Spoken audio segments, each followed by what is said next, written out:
সুবহানাল্লাহ। তওবা করা কোনো লজ্জার ব্যাপার নয়, তওবা করা কোনো লজ্জার ব্যাপার নয়। যে তওবা খুব ইমামুল মুরসালিন রাহমাতুল লিল আলামিন আমার আল্লাহর কাছে করেছেন সুবহানাল্লাহ।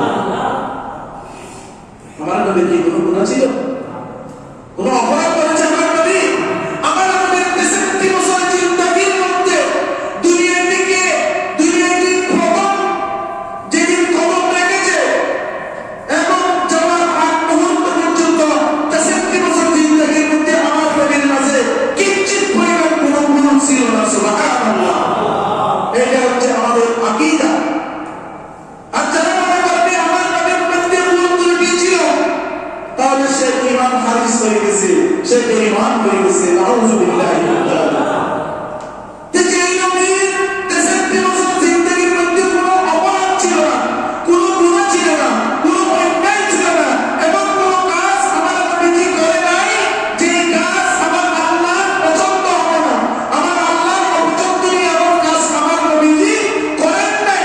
তারপরে হযরত আবু হুরায়রা রাদিয়াল্লাহু তাআলা আনহু থেকে বর্ণিত সামিআতু রাসূলুল্লাহি সাল্লাল্লাহু আলাইহি ওয়াসাল্লাম ইয়াকুলু, আমি রাসূলকে বলতে শুনেছি, কি বলেছেন? ওয়াল্লাহি আল্লাহর কসম, ইন্নী লাআস্তাগফিরুল্লাহ ওয়া আতুবু ইলাইহি ফিল ইয়াওমি আকসারা মিন 70 মাররাতান। উচ্চারণ করুন সুবহানাল্লাহ। যে আমি আমার রাসূলকে বলতে শুনেছি, আমার রাসূল আল্লাহর শপথ করে বলেছেন আমি দৈনিক 70 বারের চেয়ে বেশি আমার আল্লাহর নিকট ক্ষমা প্রার্থনা এবং তওবা করি সুবহানাল্লাহ। যে আমার নবী যদি